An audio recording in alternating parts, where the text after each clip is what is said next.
ఓం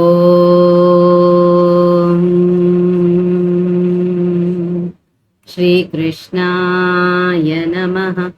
జై గురుదేవ్. వసుదేవసుతం దేవం కంసచాణూరమర్దనం దేవకీ పరమానందం కృష్ణం వందే జగద్గురుం. उत्फुल्लपद्मपत्राक्षं नीलजीमूतसन्निभं यादवानां शिरोरत्नं कृष्णं वन्दे जगद्गुरुं.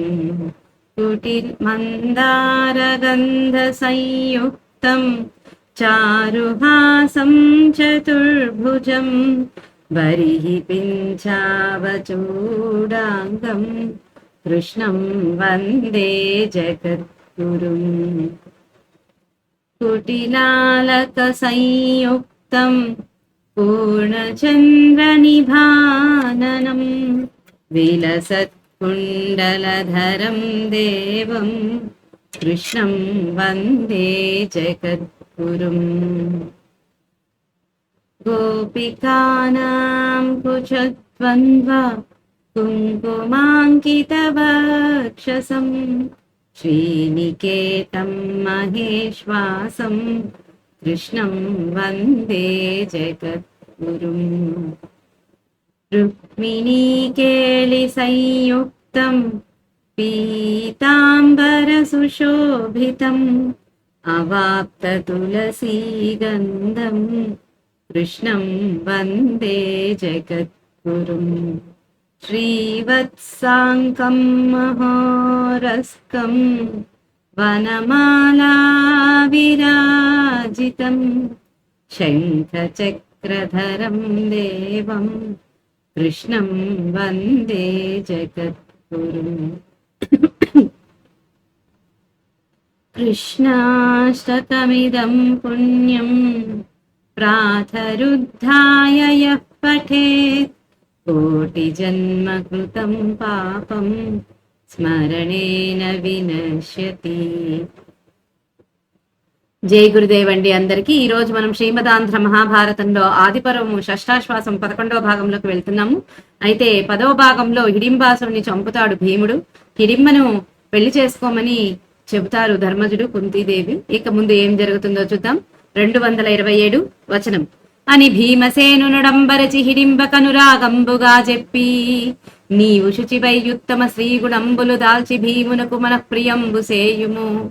పగళ్ళెల్లను మీ ఇష్టంబున విహరించి రాత్రులు మా యుద్ధనయుండునది అని నియమించిన భీముండును పుత్ర జన్మంబగునంతకు దీని మీ వచనంబున పరిగ్రహించదనని వారల సమక్షంబున సమయంబు చేసే నంత బాండవులు జననీ సైతంబు శాలిహోతృనాశమంబున కుంజని ప్రభాత సమయంబున నక్కొలన కృత స్నానులై సంధ్యావందనంబులు తీర్చి శాలిహోతృ చేతంబు జితులై తద్వనస్పతి ఛాయా శీతల తలంబున విశ్రమించి విగత క్షుత్పిపాసులై సుఖంబున్నంతా.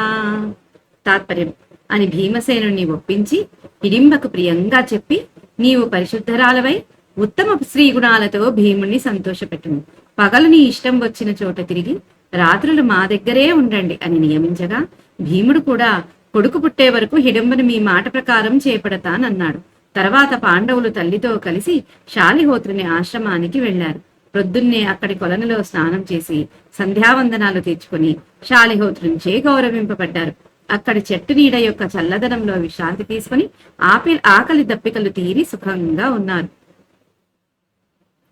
ఇంకా కుంతీదేవి ధర్మజుడు భీముని ఒప్పిస్తారు.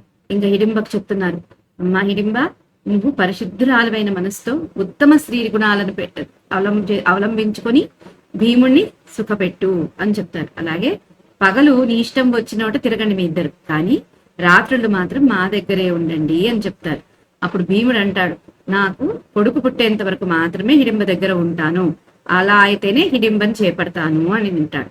సరే అంటారు అందరు. తర్వాత పాండవులు తల్లితో కలిసి శాలిహోత్రుని ఆశ్రమానికి వెళ్తారు. పొద్దున్నే అక్కడ ఆయన కొలనులో స్నానం చేయడం, సంధ్యావందనాలు తీర్చుకుంటారు. ఆ తర్వాత శాలిహోత్రుడు వాళ్ళని గౌరవిస్తారు. అలాగే అక్కడ ఉన్న ఆ మర్రి చెట్టు నీడలో చల్లదనంలో చక్కగా విశ్రాంతి తీసుకుంటారు. ఆ కొలని నీటిని తాగాక వాళ్ళకి ఆకలి దప్పికలు తీరి సుఖంగా ఉంటారు వాళ్ళు. 228. పాండవులకు వ్యాసుడు హితోపదేశం చేయుట. పుణ్య తపోమయుండు ముని పూజ్యుడు బ్రహ్మ సమప్రభుండు బ్రహ్మణ్యుడు ప్రావృషేణ్య జలదాసిత వన్యుడే అశేష కిల్బిష రణ్యద వానలుండగు పరాశర నందనుడేగు దెంచె తత్పుణ్యచయ స్వరూపమును బోలెగరంబు మనోముదంబుగన్. ఇంకొకసారండి. పుణ్య తపోమయుండు ముని పూజ్యుడు బ్రహ్మ సమప్రభుండు బ్రహ్మణ్యుడు ప్రావృషేణ్య జలదాసిత వన్యుడశేష కిల్బిషారణ్యద వానలుండగు పరాశర నందనుడేగు దెంచె దత్పుణ్యచయ స్వరూపమును బోలెగరంబు మనోముదంబుగన్. తాత్పర్యం: పవిత్రమైన మనస్సు తపస్సు నిండుగా కలవాడు, మునుల చేత పూజింపదగిన వాడు, బ్రహ్మదేవునితో సమానమైన తేజస్సు కలవాడు, బ్రాహ్మణులకు హితుడైన వాడు, వర్షాకాల మేఘం వంటి రంగు కలవాడు, సర్వ పాపాలను హరించేవాడు అయిన వ్యాసుడు ఆ కుంతీ పాండవుల యొక్క పుణ్యస్వరూపం వలె వాళ్ళ మనస్సులకు ఆనందం కలిగేటట్లుగా వచ్చాడు. ఇంకా పవిత్రమైన మనస్సు, ఇక పవిత్రమైన తపస్సు నిండినటువంటి వాడు, మునులందరి చేత పూజింపదగినటువంటి వాడు, బ్రహ్మదేవుడింతటి వాడు, ఇక బ్రాహ్మణులకు ఎంతో హితుడైన వాడు, మంచి చేసేటువంటి వాడు, వర్షాకాలపు మేఘం అంటే మొబ్బు రంగు ఉన్నటువంటి వాడు, సర్వ పాపాలను హరించేవాడైనటువంటి వ్యాసుడు ఆ కుంతీ పాండవులకు పుణ్యస్వరూపంలాగా వాళ్ళ మనస్సులకు ఆనందం కలిగేటట్లుగా వచ్చారట. అక్కడ విశేషం, అలంకారం, ఉపమ, రూపకం. 229 వచనం. ఇట్లు వచ్చిన వేద వ్యాసమునీంద్రునకు నందరునతి భక్తి నమస్కరించి యాసనాధ్యాది విధులం భూజించి యున్న వారలం గరుణాద్ర దృష్టింజూచి కృష్ణద్వైపాయనుండియే.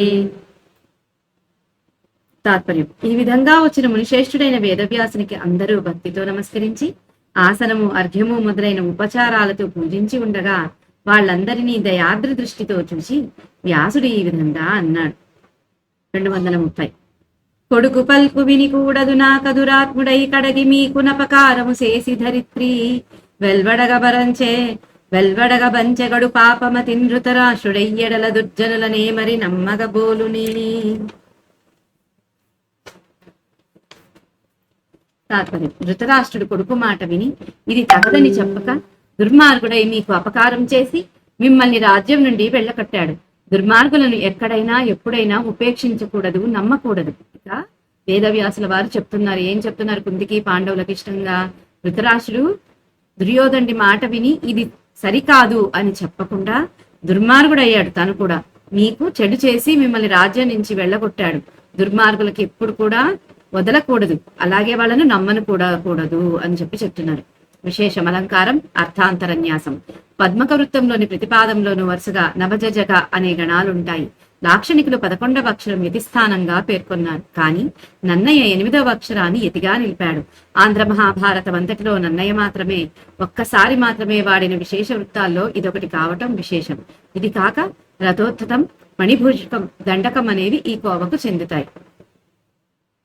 231 వచనం. దీని నెరింగి మీకు హితోపదేశంబు సేయవచ్చిది నిఖిల ధర్మ విధులరై వినీతులరైన మీకు బాంధవ వియోజనంబైన ఈ కర్మంబు పురాకృతంబు దీనికి శోకింపవలవదు. కొండక కాలంబునకు మీరును బాంధవులం కలిసి ఎప్పటి ఎట్ల రాజ్యంబు సేయుదురు. ఇది శాలిహోతు తప ప్రభావంబునైన కొలను దీని జలంబులుపయోగించిన వారికి బుభుక్షా పిపాసలు లేవి వనస్పతియును.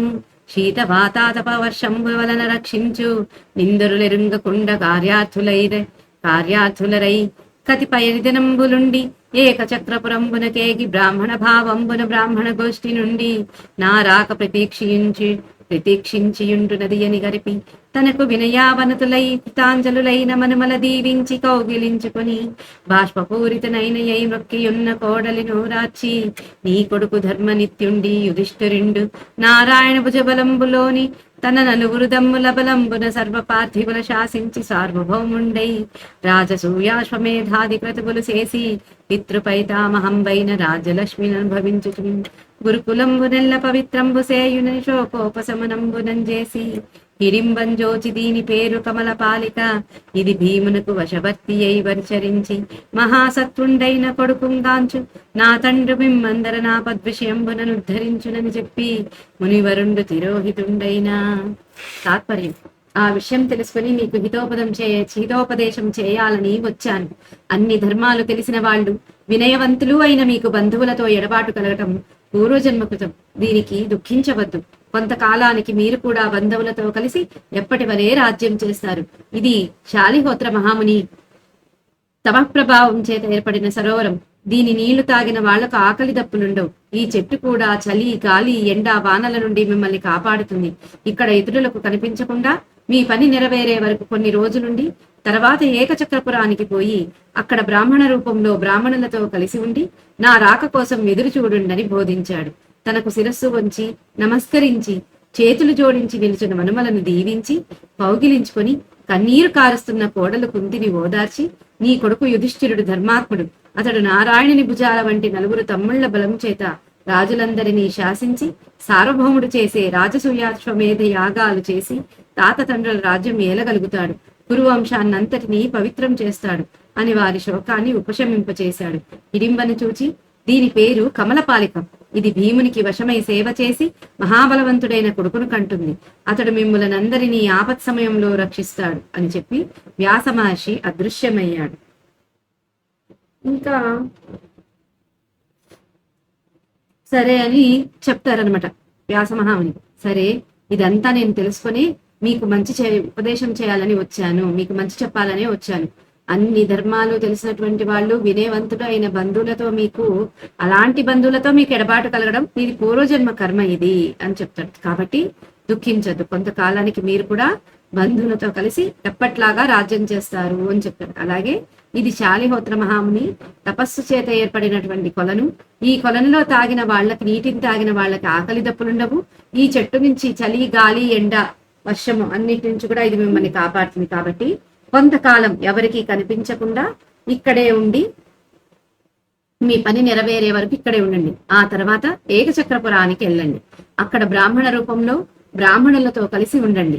నా రాక కోసం ఎదురు చూడండి అని చెప్తాడు. ఇక ఆయనకు శిరస్సు వంచి తలన వంచి నమస్కరించి చేతులు జోడించి నిలిచిన ఆయన మనుమళ్ళు అవుతారు కదండి వీళ్ళు. ఎందుకంటే ధృతరాష్ట్రుడు పాండురాజు కొడుకులైతే వీళ్ళు మనుమళ్ళు అవుతారు, వాళ్ళ కొడుకులు కాబట్టి.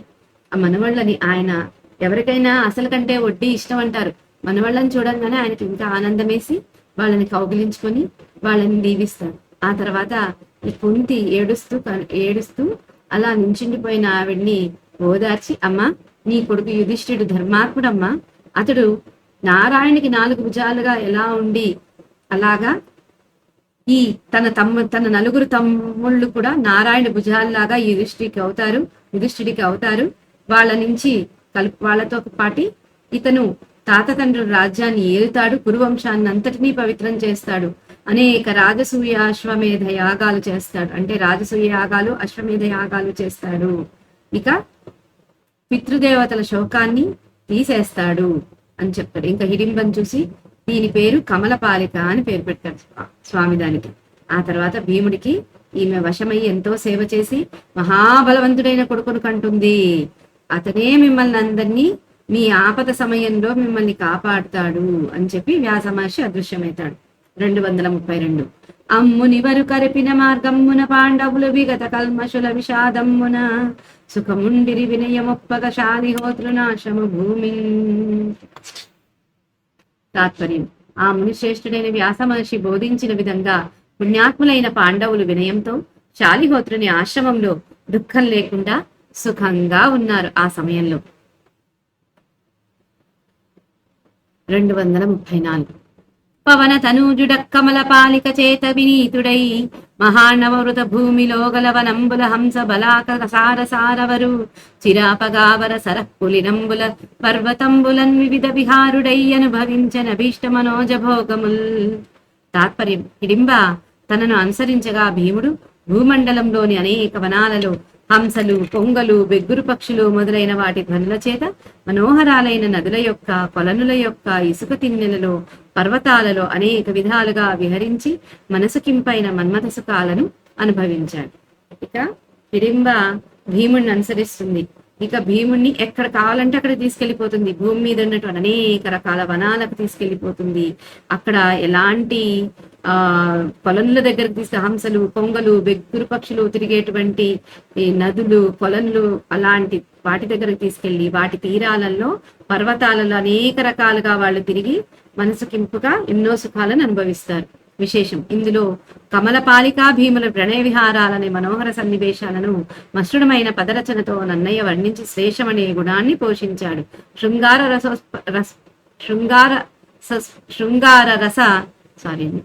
రసస్ఫోరకమైన అక్షర రమ్యతతో రచనను అలంకరించాడు. 235 హిడింబయందు ఘటోత్కచుండు పుట్టుట. నరవరుడైన భీము వలనంబ్రభవించ హిడింబ కుంజుతుండురుతర భీమరూపుడు ఘటోత్కచనాముడు విస్ఫురద్భయంకర వదనంబు శంకుని భకర్ణములున్ వికృతాక్షులుంబయోధర వరవర్ణమున్ వికటదారుణ దంశలు నొప్పుచుండగన్. తాత్పర్యం భీమా హిడింబలకు భయంకరమైన ముఖము, మోడు వంటి చెవులు, వికారాలైన కన్నులు, నల్లని రంగు, హెచ్చు తగ్గులై రంకరాలైన కోరలు, భీతి కొలిపే పెద్ద దేహం కల ఘటోత్కచనామధేయుడు కుమారుడొకడు పుట్టాడు. ఇంకా భీముడికి హిడింబకి భయంకరమైన ముఖమట ఘటోత్కచుడిది. 3 లాంటి చెవులట, వికారంగా ఉండే కళ్ళట, ఒకటి ఇక నల్లని రంగు ఉన్నాడట, ఇక కోరలు ఒకటి పైకుంటే ఒకటి కిందికుంటే సమానంగా లేకుండా ఉన్నాయట. ఇక భయంకరంగా భయాన్ని కొలిపేటువంటి పెద్ద శరీరంతో ఘటోత్కచుడు అనే కొడుకు పుడతాడు వాళ్ళకి. విశేషం శంకునిభకర్ణములన్ అనే దానికి శంఖనిభకర్ణములన్ అనే పాఠాంతరం ఉన్నది. మూలంలో శంకుకర్ణం విభీషణం అని ఉంది. శ్రీమదాంధ్ర మహాభారత సంశోధిత ప్రతి 236 వచనం. ఇట్లు సద్యోగర్భంబునం గామరూపధరుండై ఘటోత్కచుండు పుట్టి తత్క్షణం వనవయవ్వనుండును అనేక శాస్త్ర శస్త్ర కృషలుండును న పరిమిత రాక్షస పిశాచ పరివృతుండునై తల్లిదండ్రులకు కుంతీదేవికి నొక్కిన నగ్రనందనుండగుట నందరును గరంబుగార వంబున కొనియాడం కొన్ని దినంబులుండి యొక్కనాడంజలిపుట కటిత మస్తకుండై రాక్షస పిశాచ బలంబులతోడ నా ఇమ్మల నుండెదంబని గలయప్పుడు నన్ను దలచునది యాక్షణంబవత్తునని అందరి చేతనను జ్ఞాతుండై తల్లిందోడ్కొని ఉత్తరాభిముఖుండై ఎరిగే నిట పాండవులను శాలిహోత్రునొద్దు ననేక ధర్మశాస్త్ర నీతి శాస్త్రంబులభ్యసించి యమ్మునివరు వీడ్కొని చని విదర్భమత్య త్రికత్త కీచక విషయంబులు గడిచి ఏకచక్రంబను నగ్రహారంబుగని. తాత్పర్యం ఈ విధంగా అప్పటికప్పుడు కలిగిన గర్భంలో తనకి ఇచ్చ వచ్చిన రూపాన్ని ధరించగలవాడైన ఘటోత్కచుడు పుట్టి తక్షణమే నవయవ్వనం, వివిధ శాస్త్రాలలో నైపుణ్యం కలవాడై అపరిమిత రాక్షస పిశాచ బలంతో కూడి తల్లిదండ్రులకు కుంతీదేవికి నమస్కరించాడు. ఘటోత్కచుడు మొదట పుట్టిన కుమారుడు కావటం చేత అతన్ని అందరూ ఆదరించగా అతడు కొన్ని దినాలుండి ఒకనాడు అందరికీ నమస్కరించి నేను రాక్షస పిశాచ బలాలతో ఆయా ప్రదేశాల్లో ఉంటాను, అవసరమైనప్పుడు నన్ను తలిస్తే ఆ క్షణానే వస్తానన్నాడు. తర్వాత అందరి అనుమతి పొంది తల్లిని వెంట తీసుకుని ఉత్తర దిశగా వెళ్ళాడు. ఇట పాండవులు కూడా శాలిహోత్రుని దగ్గర అనేక ధర్మశాస్త్రాలు నీతి శాస్త్రాలు అభ్యసించి ఆయన దగ్గర సెలవు తీసుకుని విదర్భ మత్స్య త్రిగత్త కీచక దేశాలు దాటి ఏకచక్రమనే అగ్రహారాన్ని చూచి.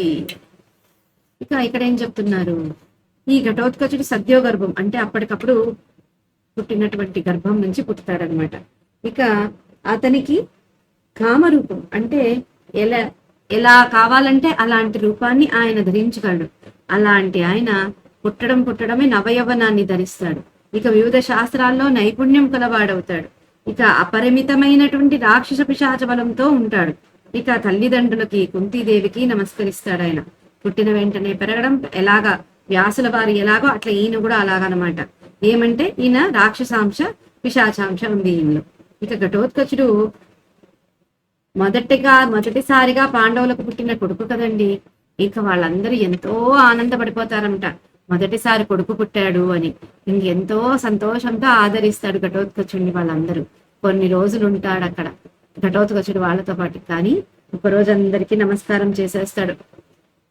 పెదనాన్న, చిన్నాన్న, అమ్మ, నానమ్మ అని చెప్తాడు. చెప్పి నేను రాక్షస పిశాచ బలాలతో అక్కడక్కడ నాకెక్కడ కావాలో అక్కడ ఉంటాను, అవసరమైనప్పుడు నన్ను పిలిస్తే నేను తక్షణమే మీ దగ్గరికి వస్తాను, నన్ను తలుచుకుంటే చాలు నేను వచ్చేస్తాను అని చెప్తాడు. ఆ తర్వాత వాళ్ళందరి అనుమతి తీసుకుంటాడు. తీసుకుని తల్లిని తీసుకొని ఉత్తర దిశ వైపు వెళ్ళిపోతాడు.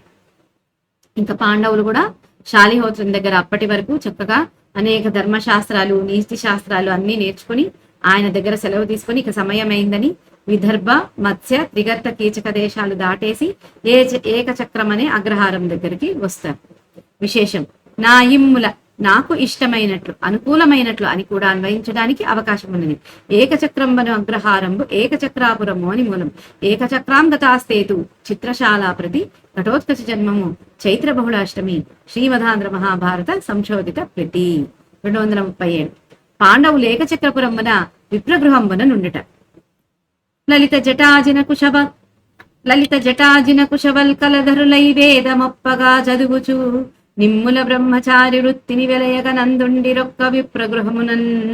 తాత్పర్యం, పాండవులు చక్కని జడలతో, జింకతోళ్లతో, దర్భలతో, నారచీరలతో వేద పఠనం చేస్తూ బ్రహ్మచర్య వృత్తిని అవలంబించి సుఖంగా ఏకచక్రపురంలో ఒక బ్రాహ్మణుని ఇంట్లో ఉన్నారు. ఇక చెప్తాడు కదా వేదవ్యాసుడు, మీరు బ్రాహ్మణ రూపం తీసుకోవాలి అని. అందుకని బ్రాహ్మణ రూపాలకి ఏం కావాలో అలాగే జటలన్నీ పెంచుకొని, నారచీళ్లు కట్టుకొని, వీళ్ళైతే జింకతోళ్ళు కట్టుకొని, దర్భలు పట్టుకొని, అసలు ఇంకా వేద పఠనం బ్రాహ్మణులు ఎలా చేస్తారో అలాగే వేద పఠనాలు చేస్తూ బ్రహ్మచర్య వృత్తిని అవలంబిస్తారు. వీళ్ళు పాండవులు 5 చేస్తూ సుఖంగా ఏకచక్రపురంలో ఒక బ్రాహ్మణుడి ఇంట్లో ఉన్నారట. 238. రుధి చదువుచు భిక్షార్థము ప్రతి గృహమున కరుగుచున్న భవ్యుల మౌన వ్రతులం దృప్తుల చేసిరి సతతమునందుల గృహస్థ సద్విజులు హృదయన్. తాత్పర్యం, సంతోషంతో చదువుతూ భిక్ష కోసం ప్రతి గృహానికి వెళుతున్న మౌనవ్రతులు, మంచివాళ్లు అయిన పాండవులను ఏకచక్రపురంలోని సద్బ్రాహ్మణ గృహస్థులు దయతో ఎల్లప్పుడూ తృప్తిపరిచారు. ఇంకా వీళ్ళు ఎలాంటి వాళ్ళు? పాండవులు పుట్టడమే మంచి బుద్ధితోటి, మంచి వర్చస్సుతోటి, మంచి తేజస్సుతోటి పుట్టిన వాళ్ళు కదండి. దాంతోటి సంతోషంగా చదివేవాళ్ళు. వేదాన్ని చదువుతూ భిక్ష కోసం ప్రతి ఇంటికి వెళ్తే అక్కడ వీళ్ళు ఏమి మాట్లాడేవాళ్ళు కదా, మౌనంగా ఉండేవాళ్ళు.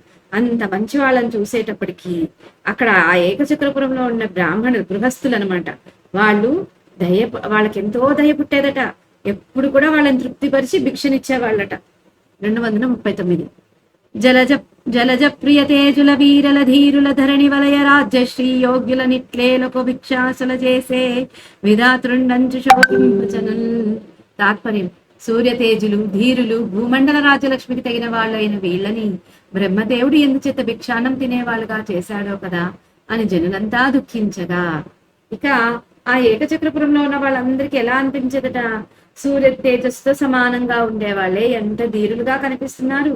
అసలు భూమండలం మీద రాజుల్లాగా ఉండాల్సినటువంటి ఇలాంటి వాళ్ళని బ్రహ్మదేవుడు ఎందుచేత భిక్షాన్నం తినేవాళ్ళుగా చేశాడో అని అందరూ బాధపడేవాళ్ళట వాళ్ళని చూసి.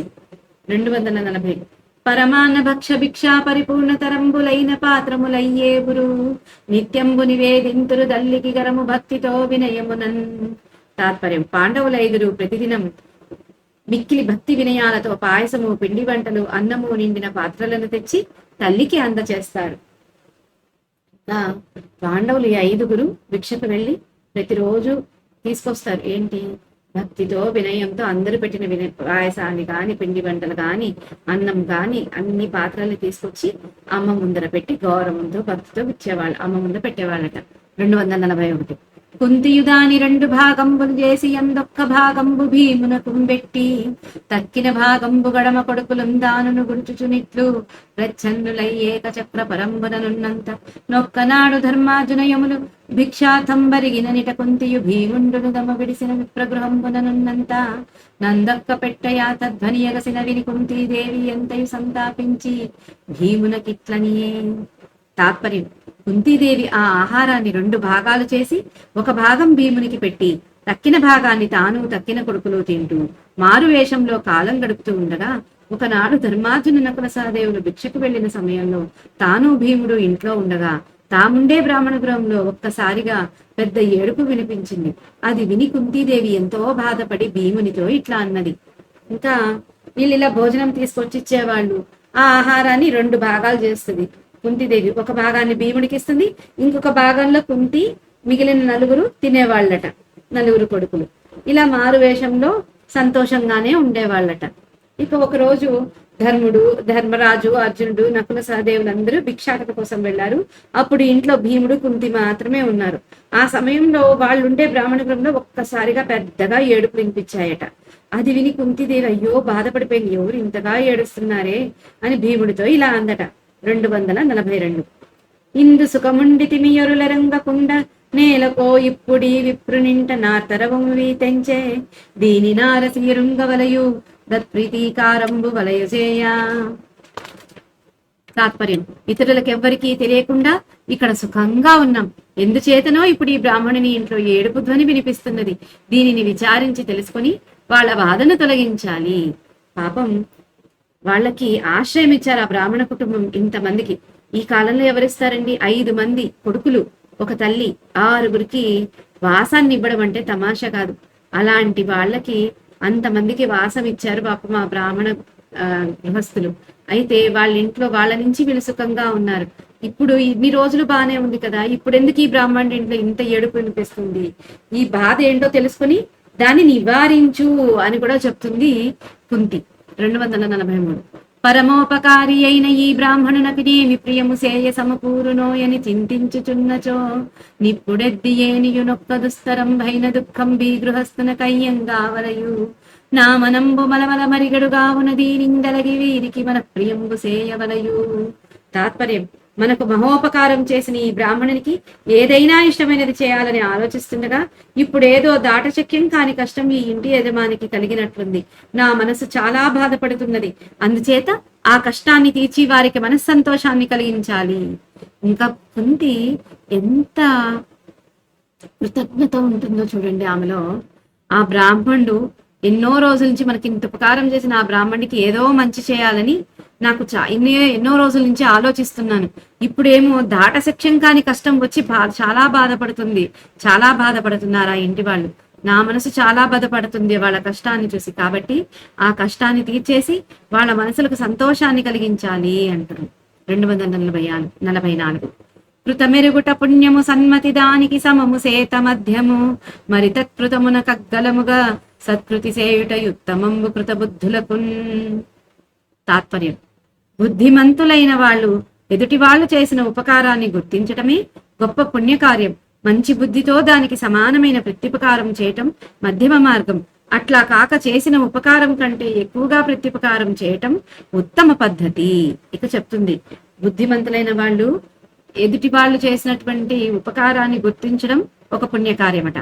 కానీ మంచి బుద్ధితో దానితో సమానమైనటువంటి ప్రత్యుపకారం చేస్తే అది మధ్యమ మార్గమట. ఇక అట్లా కాకుండా పొందిన ఉపకారం కంటే ఎక్కువగా ప్రత్యుపకారం చేస్తే అది ఉత్తమమైన పద్ధతట. విశేషం నన్నయ్య నానారుచిరాత సూక్తికి ఒక చక్కని ఉదాహరణ అని కుంతీదేవి పలికితే భీముడు విని ఈ రకంగా అన్నాడు. ఈ రోజుకి మహాభారతం స్వస్తి.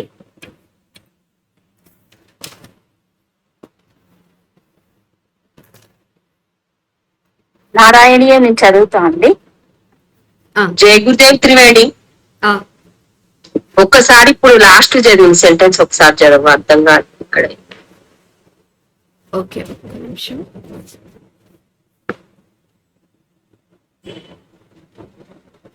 ఉపకారం కంటే ఎక్కువగా అంటే ఇప్పుడు మనం ఒకరి దగ్గర మేలు పొందామనుకోండి, వాళ్ళ దగ్గర నుంచి మనం ఏం మేలుని పొందామో దానికంటే ఎక్కువగా వాళ్ళకి ఏదో ఒకటి చేశామనుకోండి, అది ఉత్తమమైనది అని చెప్తున్నారు. అర్థమైందా? అర్థమైంది. 5, 6 రాజీ తొందరగా. మారబాణదుతకే చరీకులం నిర్వికార పశుపక్షి మండలం రావణం చదృశతామపి ప్రభో తావకం యజని వేణు పూజితం.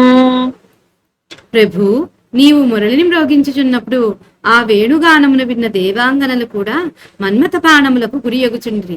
పశువులు పక్షులు ఆ ధ్వనిని వినుచు ఆనంద పారవశ్యమున నిశ్చేష్టంగా ఉండిపోసాగినవి. అట్లే చైతన్యము లేని శిలలు కూడా ద్రవింపసాగినవి. ఇక్కడ చెప్తున్నారు నాయనభట్ట తీరి వారు ఏం చెప్తున్నారు?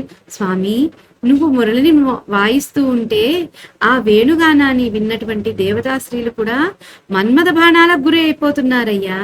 ఇక పశువులు పక్షులు ఆ గానాన్ని విని ఆనంద పరవశంతో అలాగే నిశ్చేష్టులైపోయి ఉండిపోయాయి. అట్లాగే ఇక శిలలు బండలు కరిగిపోయాయట ఆయన గానానికి. 6. వేణురంధ్రతరలాంగులీదలం తాన సంచలిత పాద పల్లవం తప్పితం తవ పరోక్షమప్యహో సంవిచించము ముహుర్వజాంగనాః. చాలా బాగా చదివావు రాజీ. స్వామి, థ్యాంక్ యూ అండి. నీవు వేణువును మ్రోగించుచున్నప్పుడు నీ చేతి వ్రేళ్లు మురళీరంధ్రములపై కదలాడసాగినవి. అట్లే తాళము వేయుచున్నట్లు నీ పాద పల్లవములు కూడా చలింపదొడిగినవి. అట్టి నీ మధురాకృతిని గోపికలు నీ పరోక్షమును భావించుకుని మోహపరవశులగుచుండిరి. స్వామి, నువ్వేమో ఆ వేణువిని ఆ పిల్లన గ్రోయినలా వాయిస్తూ ఉంటే నీ చేతి వేళ్ళు ఆ పిల్లన గ్రోవి రంధ్రాల మీద కదలాడుతూ ఉంటాయి. అప్పుడు నీ వేళ్ళేమో పిల్లన గ్రోవి మీద, నీ అడుగులేమో నీ పాదాలేమో దానికి లయబద్ధంగా ఆడుతున్నాయి. ఇలా అలాంటి నీ మధురమైన ఆకృతిని గోపికలు నువ్వు లేకున్నప్పుడు కూడా వాళ్ళు వాళ్ళ మనసుల్లో భావించుకుని మోహన పరవశులయ్యారయ్యా అని చెప్తున్నారు నానబట్ట తిరువారు. ఈ రోజుకి ఇంతటితో స్వస్తి. ఓం శ్రీ కృష్ణాయ నమః. జై గురుదేవ్. యదక్షర పదభ్రష్టం మాత్రాహీనం తు యద్భవేత్ తత్సర్వం క్షమ్యతాం దేవ నారాయణ నమోస్తుతే. విసర్గ బిందు మాత్రాణి పదపాదాక్షరాణి చ న్యూనాని చాతిరిక్తాని క్షమస్వ పురుషోత్తమ. అన్యథా శరణం నాస్తి త్వమేవ శరణం మమ. తస్మాత్ కారుణ్య భావేన రక్ష రక్ష జనార్దన. లోకా సమస్తా సుఖినో భవంతు. లోకా సమస్తా సుఖినో భవంతు. లోకా సమస్తా సుఖినో భవంతు. ఓం శాంతి శాంతి శాంతి. సర్వం శ్రీ శ్రీ సద్గురు చరణారవిందార్పణమస్తు. జై గురుదేవ్.